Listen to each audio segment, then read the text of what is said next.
பிரசாதம், காய்கறிகளும் பிரமாதம், அந்த கௌரவ பிரசாதம் இதுவே எனக்கு போதும்.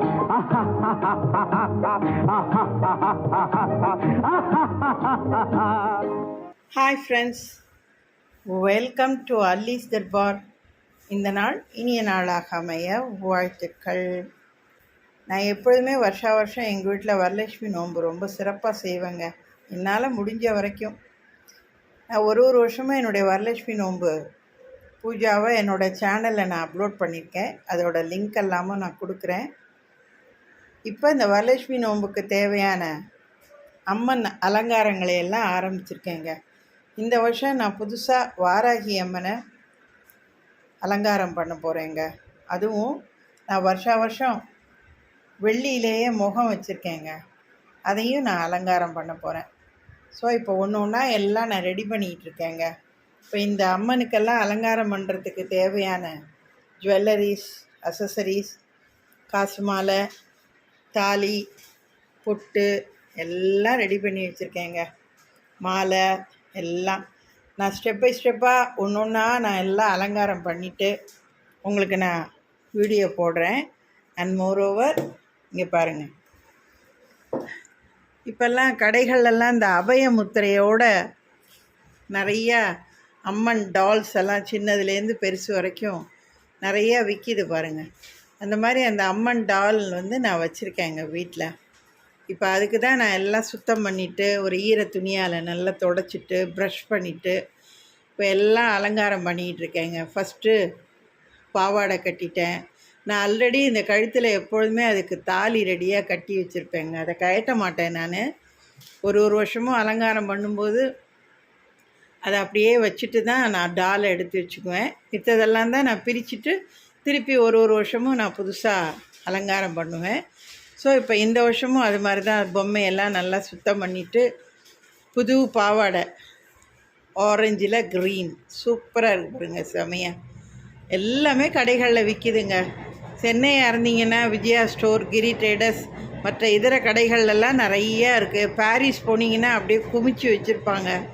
எங்கே வேணாலும் நமக்கு பிடித்தமானதை நம்ம பட்ஜெட்டுக்கு தகுந்த மாதிரி அம்மனுக்கு நம்ம ஆசையாக அவள் சந்தோஷப்படுற மாதிரி சூப்பராக நம்ம அலங்காரம் பண்ணுறதுக்கு எல்லாம் நம்முடைய பொருளாதாரம், உடல் ஆரோக்கியம், மன திருப்தி, சந்தோஷம் எல்லாம் கலந்தது தாங்க. எல்லாமே நம்ம விருப்பம், நம்மளுடைய வசதி தாங்க. காலப்போக்கில் இப்போ இதெல்லாம் மாறி யார் வேணாலும் கும்பிடலாம், யார் வேணாலும் செய்யலாம். கடவுளை கும்பிடுறதுக்கு எந்தவித ரூல்ஸ் அண்ட் ரெகுலேஷனும் கிடையாதுங்கிற மாதிரி ஆகிப்போச்சுங்க. எல்லாம் நம்ம விருப்பம்தான். கடவுளை கும்பிடுறதுக்கும் அம்மனை கும்பிடுறதுக்கும் எந்தவித கட்டுப்பாடும் கிடையாது. இவங்க தான் கும்பிடணும், அவங்க தான் கும்பிடணுங்கிற வரமுறையும் கிடையாதுங்க. எல்லாம் நம்ம விருப்பம். அம்மன் நம்மளை விரும்பி நம்மளை தேடி நம்ம வீட்டில் அம்சமாக உட்காந்து நம்ம செய்கிற பூஜைகளையும் பிரசாதங்களையும் மனப்பூர்வமாக ஏற்றுக்கிட்டு நம்மளை ஆசீர்வதிக்கிற அந்த ஒரே ஒரு தருணம் தாங்க நமக்கு ரொம்ப முக்கியம். மற்ற சுற்றி உள்ள சூழ்நிலைகள், யாரும் எதுவும் சொல்கிறது, அதெல்லாம் நம்ம எதையும் காதில் வாங்காமல் நம்ம நம்பிக்கையோட மன திருப்தியோட ஆழ்ந்த இறை பக்தியோடு செஞ்சோம்னா எல்லாமே நம்ம கைவசப்படுங்க.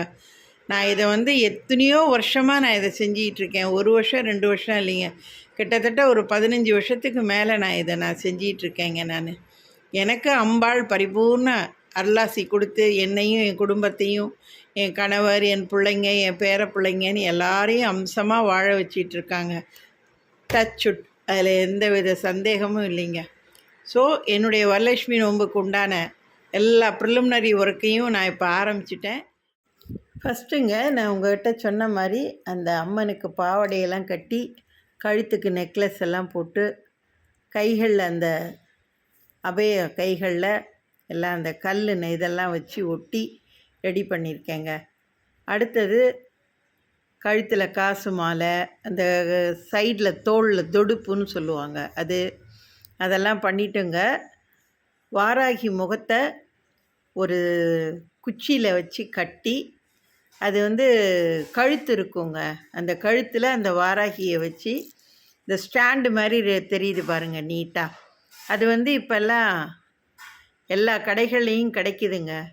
நம்ம அதில் தான் அதை வச்சு நல்லா கட்டி டைட்டாக கட்டி விட்டுட்டோன்னா நம்ம மாலையெல்லாம் போடும்பொழுது அழகாக அந்த கம்பியில் நல்லா மாலையை கட்டி நம்ம ஸ்டூல்லையோ இல்லை எதில் நம்ம உட்கார வைக்கிறோமோ சாமியை அதில் வச்சு இந்தமாரி மாலையெல்லாம் அடுத்தடுத்து போடுறதுக்கு உங்களுக்கு அது ரொம்ப ஈஸியாக இருக்குங்க. அந்த மாதிரி அந்த கம்பியை வச்சுட்டு அப்புறமா நீங்கள் முகத்தெல்லாம் வச்சு கட்டினீங்கன்னா தான் இந்த மாதிரி கனகாம்பரப்பூ, மல்லிப்பூ, மேலே வந்து ஒரு ஆரம் மாதிரி இருக்குது பாருங்கள் கழுத்தில், அது அப்புறம் மாங்காய் மாலை எல்லாம் ஒன்று ஒன்றாங்க அழகழகாக நல்லா கட்டலாங்க.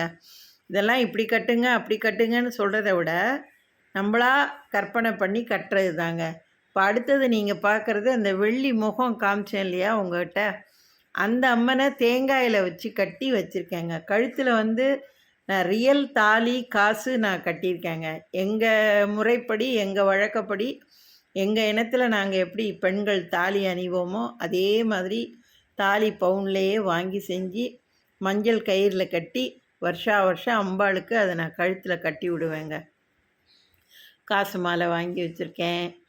எல்லாம் ஒன்று ஒன்றுங்க. நம்ம லேடிஸ் எப்படி ஒரு ட்ரெஸ் பண்ணிக்கிட்டா அது அதுக்கு மேட்சாக எப்படி நம்ம போடுவோமோ அதே மாதிரி எல்லாம் நான் வாங்கி அம்மனுக்கு வச்சுருக்கேங்க. இந்த முகத்தில் உள்ள அந்த ஜுவல்லரிஸ் எல்லாம் அப்படியே பர்மனெண்ட்டாக வச்சுக்குவேன். அதை நான் ஒரு இதையும் கழட்ட மாட்டேன். நான் அப்படியே பத்திரமா ஒரு ஷிப்லாக் கவரில் போட்டு ஃபங்க்ஷன் முடிஞ்சதும் நல்லா தொடச்சிட்டு சூப்பராக எடுத்து உள்ளே வச்சுருவேங்க. தாலியும் அதுமாரி பத்திரமா ஒரு டப்பாவில் எடுத்து உள்ளே வச்சுருவேங்க. வருஷா வருஷம் இதே மாதிரி தாங்க நான் அம்மனுக்கு அலங்காரம் பண்ணுவேன். இது வந்து ட்ரெடிஷ்னலாக வைக்கிறது வெள்ளி முகத்தில். அதுக்கு வந்து கண்கள் ஒட்டியிருக்கேன் நான். ஒட்டி இப்போ இது ஃபுல் அலங்காரம் முடிஞ்சிருச்சுங்க.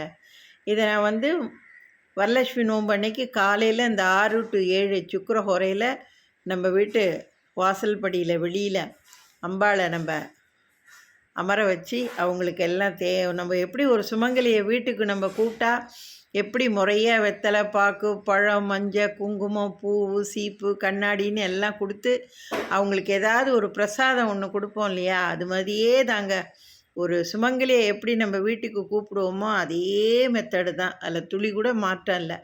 அம்பாளை நம்ம வீட்டுக்கு வர ஒரு சுமங்கலியாக நம்ம ஆவாகனம் பண்ணிக்கிட்டு ஒரு பழம், பால், எது நம்மளால் முடியுமோ ஒரு பேரிச்சம்பழம், கல்கண்டுன்னு ஏதாவது ஒன்று அம்பாளுக்கு வச்சு நைவேத்தியம் பண்ணி சூடம் காமிச்சு அந்த 6 to 7க்குள்ளே அம்பாளை நம்ம வீட்டுக்கு, அம்மா மா இன்ட்டிக்க ராவே அம்மா வாம்மா, என் வீட்டில் வந்து சகல ஐஸ்வர்யங்களையும் நிம்மதியையும் சந்தோஷத்தையும் மகிழ்ச்சியும் நல்லபடியாக நீ கொடுத்து எங்கள் வீட்டில் நீ நிரந்தரமாக தங்கி இருந்து எங்களுக்கு எல்லா விதமான ஆசீர்வாதங்களையும் வழங்கி மலை போல ஆபத்து வந்தாலும் பனி போல நீக்கி எங்களை ரட்சித்து காத்தருளணுமா தாயே அப்படின்னு அப்படியே மனம் உருகி உள்ளம் உருகி எண்ணம் உருகி அம்பாளை நம்பிக்கையோடு நம்ம கும்பிட்டு வீட்டுக்கு கொண்டு வந்து அந்த குறிப்பிட்ட நேரத்துக்குள்ளே நம்ம வீட்டில் எங்கே நம்ம பூஜை பண்ணுறோமோ அந்த இடத்துல நம்ம கொண்டாந்து உட்கார வச்சிடணுங்க அம்பாளை. அதுக்கப்புறம் எல்லாம் ஒன்று ஒன்றா ரொட்டீனாக எல்லா பூஜைகளையும் நம்ம ரெகுலராக செய்ய வேண்டியதாங்க. நான் இதை வந்து 1 வருஷம் 2 வருஷம் இல்லைங்க, கிட்டத்தட்ட கடந்த 15 வருடங்களுக்கு மேலாக இந்த வரலட்சுமி பூஜையை நான் செஞ்சுக்கிட்டு இருக்கேன். அம்மா எங்கள் வீட்டுக்கு வருஷா வருஷம் வந்து என்னை ஆசீர்வதிச்சுட்டு தாங்க இருக்காங்க. இது நாள் அம்மனையெல்லாம் அலங்காரம் பண்ணி ரெடி பண்ணி வச்சுட்டு மறுநாள் காலையில் எங்கள் வீட்டு வாசப்படியில் 6 to 7 சுக்கிரஹோரையில் அம்மனை மிக சிறப்பாக நான் தீப ஆராதனைகளெல்லாம் காமிச்சு அம்மாளுக்கு பழங்கள், பாலில் வந்து தேன், ஏலக்காய் தூள், கல்கண்டுன்னு எல்லாம் போட்டு காய்ச்சி அம்மாவுக்கு பிரசாதமாக கொடுத்து, அம்மா எங்கள் வீட்டுக்கு வாம்மா அப்படின்னு சொல்லி மிக சிறப்பாக அம்மாவை நான் வந்து எங்கள் வீட்டுக்கு கூப்பிட்டு வந்தேங்க. அவங்கள இப்போ எல்லாம் அங்கே வீட்டுக்கு வந்தவங்களுக்கு எல்லா மரியாதையும் பண்ணி தீப ஆராதனைகள்லாம் காமிச்சு எல்லாம் கூப்பிட ரெடியாக வச்சுருக்கேங்க. அதை தான் இப்போ நான் உங்களுக்கு வீடியோவாக பதிவிட்டுருக்கேன் நான். ஓகே, அடுத்தது காட்டுறேன் என்னன்னு.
நமஸ்காரம் பண்ணுறதுன்னு சொல்லிட்டு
நீங்கள் அடுத்தது பார்க்குறதுங்க, அன்றைக்கி சாயந்தரமே எங்கள் குடியிருப்பில் உள்ள எங்கள் ஃப்ரெண்ட்ஸ் எல்லாரையும் நான் தாம்பூலம் வாங்க கூப்பிட்ருந்தேங்க. எல்லோரும் வந்து அழகாக தாம்பூலத்தை வாங்கிட்டு எங்களுடைய அம்பாள்கிட்ட நமஸ்காரம் பண்ணிட்டு, இந்த வருஷம் வாராகியோட அலங்காரம் மிக சிறப்பாக இருக்குதுன்னு எல்லோரும் நல்லா பாராட்டிட்டு வாராகி அம்மனுடைய அருளை பெற்று சென்றாங்கங்க.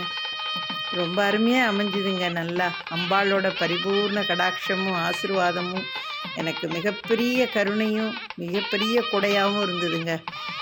நல்லா அழகாக ட்ரெஸ் பண்ணிக்கிட்டு எல்லாரையும் வர சொல்லி தாம்பூலம் கொடுத்தது மனசுக்கு நிறைவாக இருந்ததுங்க. முடிச்சுட்டு எல்லோரும் வந்துட்டு போனதுக்கப்புறம் சுவாமிக்கு ஆலம் எடுத்து கரைச்சி தெருவில் கொண்டு போய் எங்கள் துளசி மாடத்துக்கிட்ட அப்படியே ஊற்றிட்டேங்க ஆலத்தை. அதை தான் நீங்கள் பார்க்குறீங்க. மறுநாளுங்க சுவாமியை எல்லாம் நம்ம அப்புறப்படுத்தணும் இல்லையா, அன்றைக்கி சனிக்கிழமை இல்லையா, அதனால் 9 மணிக்குள்ளே நம்ம எல்லாம் 9 to 10 ராவு காலன்றதுனால 9 மணிக்குள்ளேயே எல்லாம் சுவாமிக்கு மறுபடியும் பழம் பால்னு எல்லாம் வச்சு ஆலம் எடுத்து சுவாமிக்கு எல்லாம் தூப தீப ஆராதனையெல்லாம் காமிச்சு பிரசாதங்களை எல்லாம் நைவேத்தியம் பண்ணிவிட்டு சாமியை வடக்கு பக்கமாக நகர்த்திட்டு அன்றைக்கே நான் சுவாமியெல்லாம் கலைச்சி அலங்காரத்தெல்லாம் முடித்து அந்த மகாலட்சுமி தாயாரை அப்படியே முகத்தோடு கொண்டு வந்து எங்கள் அரிசி டப்பாவில் அப்படியே வச்சு, அம்மனை என்னைக்கு அம்மா நீ என் வீட்டில் நிரந்தரமாக தங்கி இருந்து பரிபூர்ண கடாட்சத்தை எப்பொழுதும் போல் எனக்கு அளப்பறியாமல் அள்ளி கொடுக்கணும்மா தாயேன்னு வேண்டிக்கிட்டேங்க. நான் டச் விடுங்க, இந்த நாள் வரைக்கும் இந்த நிமிஷம் வரைக்கும் அம்மா எனக்கு பரிபூர்ண கடாட்சத்தை அள்ளி அள்ளி தாங்க கொடுத்துக்கிட்டு இருக்காங்க. அதில் எந்த வித மாற்று கருத்தும் இல்லைங்க. வாழ்த்துக்கள்ங்க. அடுத்த ஒரு சிறப்பான இது போன்ற ஒரு ஆன்மீக பதிவில் எங்கள் வீட்டில் நான் பூஜை செய்கிறத உங்களுக்கு பதிவிடுறேங்க. நன்றி, வணக்கம்.